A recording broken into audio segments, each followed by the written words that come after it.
Dando continuidade ao estudo sobre o livro Pedagogia do Oprimido, do educador Paulo Freire, agora nós vamos falar do capítulo 2, que tem como título A Concepção Bancária da Educação como Instrumento da Opressão. Este segundo capítulo, no meu entendimento, ele é um capítulo que para os dias de hoje ele tem menos densidade do ponto de vista teórico, ou até mesmo não é o capítulo que traz questões tão relevantes, e eu explico por quê.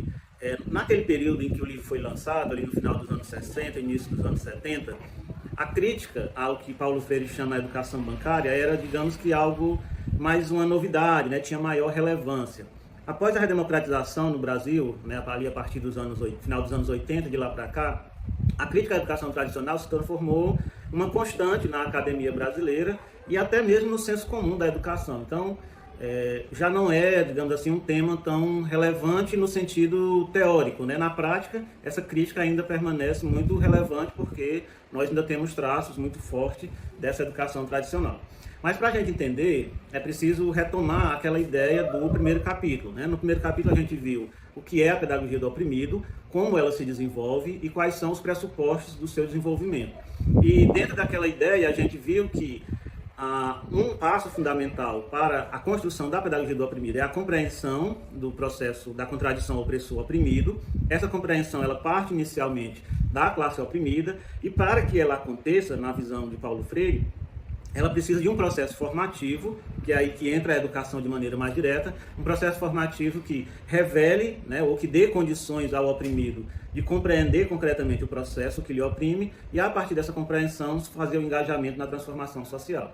Então, é nessa parte da compreensão, da construção de uma outra consciência em torno da contradição opressor-oprimido, que entra, de maneira mais específica, a temática da educação e faz, assim, então, a conexão com o capítulo 2, Porque Paulo Freire vai fazer uma análise da educação que já tínhamos no Brasil daquela época. Assim, primeiro, era uma educação muito excludente, que não alcançava a maioria da classe oprimida, e aquela parte que alcançava ainda era o que Paulo Freire chamou de uma educação autoritária, uma educação muito centralizadora na figura do professor, de um conhecimento verticalizado. Então, Paulo Freire vai fazer uma crítica à educação que já se tinha naquele período e vai apresentar a possibilidade da construção de uma outra educação. Então, a crítica à educação que ele vai chamar de educação bancária e a proposição de uma educação problematizadora como um contraponto a essa educação bancária. Então, esse é o ponto central do livro, como a gente pode ver. Ele vai, primeiramente, problematizar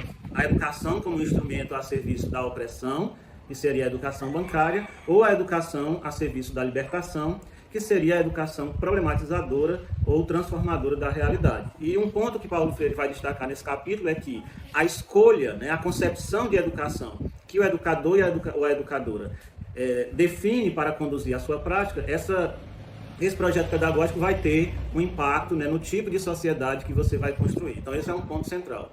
Então, Paulo Freire, ele fala inicialmente sobre essa tendência da educação de dar sempre uma ênfase no processo de ensino às narrativas, sempre narrando. Ele começa então aqui a caracterizar o que ele vai chamar de educação bancária, certo?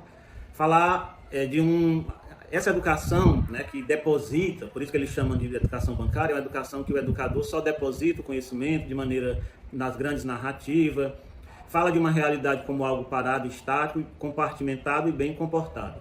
É uma narração que foge da experiência existencial dos educandos, ou seja, ela é uma educação descontextualizada, na qual a tarefa do educador é encher os educandos dos conteúdos de sua narração. Daí você já vai vendo a configuração do conceito de educação bancária. A tarefa do educador é encher os educandos de conteúdos de sua narração. O capítulo 2, ele se estrutura em torno desses 4 aspectos. Primeiro, sobre a educação bancária e seus pressupostos e críticas. Ele vai apresentando os pressupostos da educação bancária, ao mesmo tempo já vai fazendo uma crítica a esses pressupostos. Depois ele apresenta o contraponto, que é a educação problematizadora, e na sequência apresenta 2 elementos para a construção dessa educação problematizadora. O primeiro, que é a grande questão do meu ponto de vista didático pedagógico do livro, que é o diálogo como essência da educação libertadora, e a incompletude humana por meio da educação como uma possibilidade de transformação da sociedade. Então, a primeira crítica que ele faz é exatamente o que ele vai chamar de modelo bancário de educação, na qual acontece uma narração de conteúdos e, por isso mesmo, coloca as questões de maneira petrificada, faz algo quase que morto, sem valor e sem dimensões concretas da realidade. Uma narração ou uma dissertação que implica no sujeito, que é o narrador, e os objetos pacientes ou ouvintes, que são os educandos. Então, ele vai caracterizando o que ele vai chamar de educação bancária, com base no que tínhamos, né, naquela época. Então, a educação é uma educação em que o professor é quem dá a última palavra, devendo os alunos aceitar passivamente o que ele diz. O único que pensa é o professor e os alunos apenas recebem em forma de depósitos, né, os conteúdos. Daí, mais uma vez, explicando do porquê da expressão ou da metáfora educação bancária. A educação bancária é domesticadora porque busca controlar a vida e a ação dos educandos, proibindo-os de exercer o seu poder criativo e transformador. Na sequência, ele vai trazer as características, primeiro, ele vai textualmente apresentar algumas características dessa educação bancária. Uma delas nessa educação, o saber é uma doação de quem se julga sábio e para quem considera que nada sabe, que é o educando. O educador considera que o educando nada sabe. Os educandos são depositários, o educador é depositante. É uma educação que anula a força criadora dos educandos e estimula, né, o espírito, a consciência adaptada, né? São seres de adaptação.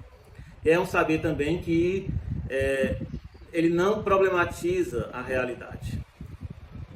Em contraponto à educação bancária, então Paulo Freire vai apresentar o que ele vai chamar de educação problematizadora ou educação transformadora. Essa, ao contrário da educação bancária, vai ser uma educação autêntica e dialógica e que se dá de maneira horizontalizada, né, no sentido de uma relação horizontalizada entre professor e aluno, no qual ambos são sujeitos do processo, ambos são sujeitos de aprendizagem, porém, claro que em condições de diretividade diferentes, né? Ele não está aqui nivelando o professor ao aluno em todos os seus aspectos, ele está nivelando enquanto que os dois são sujeitos do processo de conhecimento. Daí o conceito de educação horizontalizada. Essa educação problematizadora, ela tem ações, né, e pensamentos que se voltam para a realidade. Em contraponto à descontextualização, essa educação ela vai, de maneira direta, olhar para a realidade, atuando sobre essa realidade para transformá-las. É uma praxis libertadora da classe oprimida. Então, a educação problematizadora, de certo modo, ela se confunde com o próprio processo da pedagogia do oprimido em várias questões, né? Porque a educação vai ser parte dessa praxis libertadora que Paulo Freire chama de pedagogia do oprimido. Ela baseia-se na criatividade e possibilita uma reflexão e uma ação crítica sobre a realidade comprometida com a transformação social. Então, eu vou só introduzir a temática do diálogo, porque é no capítulo 3, capítulo seguinte, que Paulo Freire vai detalhar melhor o que é o diálogo e a dialogicidade, mas assim, já para mostrar que uma das diferenças, ou a principal diferença da educação problematizadora em relação à educação bancária, é que a educação problematizadora tem o diálogo como essência, ou a educação libertadora com o diálogo como essência. E aí ele vai apresentar o conceito de diálogo, que vem, né, diálogo, que é um termo muito mais amplo do que a palavra diálogo como comumente ela é conhecida, que ela é entendida aqui no nosso contexto, mas esse diálogo é o que Paulo Freire vai chamar é o encontro de mundos, né? Ou é o encontro amoroso dos seres humanos que, mediatizados pelo mundo, pronunciam esse mundo, ou seja, são seres que passam a agir sobre o mundo para transformá-lo. Isso seria a dialogicidade. E o diálogo não pode existir sem humildade, sem fé na humanidade, sem amor ao mundo e aos seres humanos. É um ato de amor, por isso é um ato de coragem, a gente vai ver isso de maneira mais detalhada no capítulo 3. Essas características do diálogo, eu diria que é o grande motor da proposta educativa de Paulo Freire. O quarto ponto que Paulo Freire apresenta nessa discussão sobre educação bancária e educação problematizadora é o que ele chama de incompletude humana e educação.